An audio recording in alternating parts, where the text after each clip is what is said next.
All right, so let's start with the big story that we are tracking on WION at this hour, where India's External Affairs Minister S. Jaishankar is presently in Germany on the sidelines of the Munich Security Conference. Jaishankar held a series of one-to-one meetings with ministers from Europe, Asia and other parts of the world. The diplomatic forum is being held this year in the shadow of the Ukrainian crisis. And attending the conference on international security policy, S. Jaishankar underlined India's decisive shift towards the West. Now, India shares close strategic ties with Moscow, and India has not spoken out against Russia's actions along the border with Ukraine. Now, calling for quiet diplomacy, India has opposed all steps that escalate tensions in Ukraine. Now, the United States is hoping that India will pick and choose the sides in this conflict. And the United States is hoping that India will support Washington in the event of Moscow carrying out an invasion into Ukraine. India, on the other hand, has taken a very neutral stance. It has repeatedly supported a quiet and constructive diplomacy as the way forward to resolving the crisis. Now, besides the Ukrainian crisis, Jaishankar also addressed the panel discussion on Indo-Pacific issues.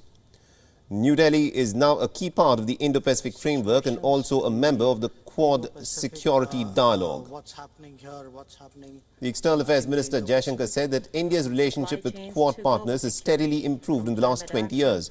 The Foreign Minister said that one of the most welcome developments in the last 2 years has been a strong European commitment to the Indo-Pacific, adding that India's capabilities and influence have grown over the years.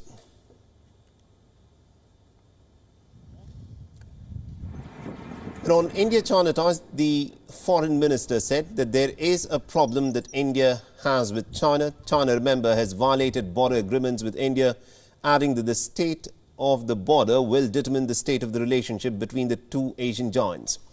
Now, India's relationship with China at this point of time is a little strained. As Jaishankar also spoke on India's contribution to EU's security, Jaishankar was asked as to why India had abstained in the vote on Ukraine at the UNSC, but chose to speak against China on this. Jaishankar said that the situation in Indo-Pacific and transatlantic is not comparable. Listen. I don't think the situations in the Indo-Pacific and the transatlantic are really analogous, and certainly the assumption in your question that somehow there's a trade-off and, one country does this in the Pacific, so in return you do something else. I don't think that's the way international relations work. We have, I think, quite distinct challenges.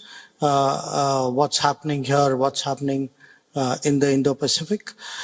In fact, if there was a connection by that logic, you would have had a lot of European powers very early taking very sharp positions in the Indo-Pacific, and we didn't see that. We haven't seen that since 2009. So now, yes, there is now, from last year, a EU strategy. What you spoke about in your remarks, France, Germany, Netherlands, these are all very recent developments. And the problem in Indo-Pacific is not recent. WION is now available in your country. Download the app now and get all the news on the move.